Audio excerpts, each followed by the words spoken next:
Alright, so for the third time since we moved here, I decided to rearrange the entire living room. If you know me and you've been watching my channel, you know that I do this pretty frequently, but this living room arrangement in particular has been pretty difficult to figure out. And if you've seen my living room before, you know it's because of this very large fireplace right here. So let me give you guys an updated living room tour and show you the new setup. So starting from the entryway stairs, this is now what the overall living room space looks like. You can tell the main thing I really changed around was the arrangement of this entire space right here. Even though the last setup we had was pretty great, the big issue we had, and a lot of you guys noticed, was that this couch was blocking off the entire fireplace. And even though that doesn't bother me a ton, I wanted to see if I could figure out a way to include the fireplace in the setup without blocking it. And also we did have a full week where it was actually really cold here, so it was really nice to be able to turn on the fireplace and actually use it. Taking a step down these stairs, on this side now, the TV setup has been updated a little bit. I moved the media console over, and then to make up for the blank space here, I have this very large mirror. Makes it feel a little bit more bright in here. To the left right here, this hasn't changed much, but I have my Penthella lamp as well as a very large alocasia plant that I picked up from Costco. And then over here, as I mentioned, this is the biggest change. These two couches are now facing each other with the coffee table in the middle, which gives us access to both the fireplace on that side as well as the TV on this side. I know a few of you guys are probably going to ask how I'm going to watch TV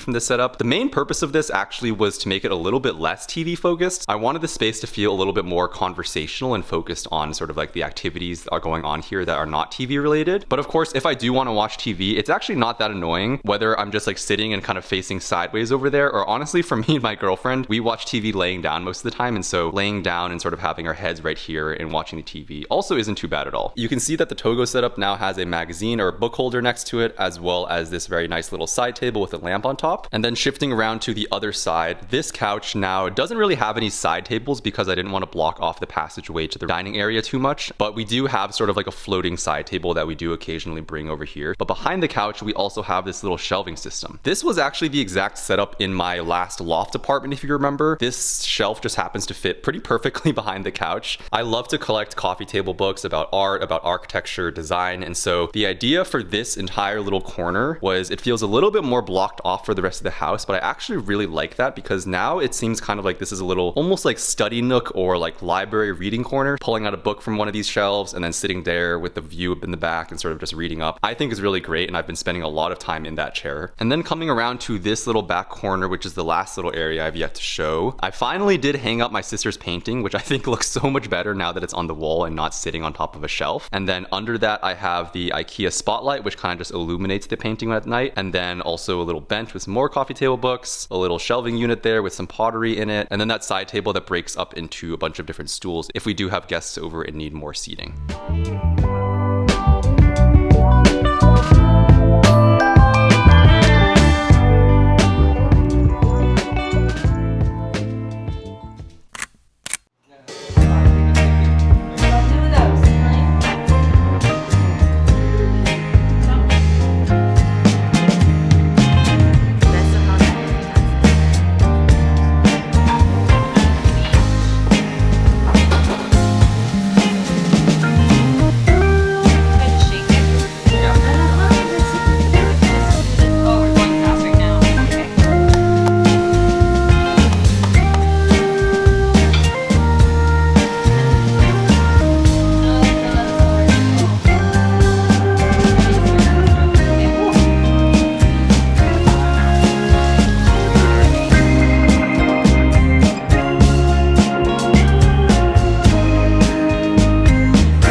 recently I've been really getting into coffee. I've realized that there's so many levels to coffee that I've only just started scratching the surface. But I did go ahead and revamp my own home cafe setup. So let me give you guys a little tour and show you what I'm working with. So you might remember the shelf that I ended up putting in this corner of the dining area, and I decided to basically turn the entire thing into one big coffee station. So the main coffee products that I'm using here I got from Fellow. So this is the Opus grinder for grinding my coffee beans. This is the new Aiden Precision coffee maker, which is essentially a pour over or drip coffee machine. And then I also have this kettle in case I ever want to make matcha or tea, because my girlfriend especially really likes that instead of coffee. And then up here I've also got this canister, which is really cool. It's actually vacuum sealed, so you can see it's green, meaning that it's completely airtight right now. Getting rid of all the air in the container really helps preserve the flavor a lot. In this little cubby, I've got a bunch of little cups that I use for coffee. Below here, I've got these bins. So in this one, I've got filters and other random stuff in there. Over here, I have some of the coffee beans that I haven't yet opened.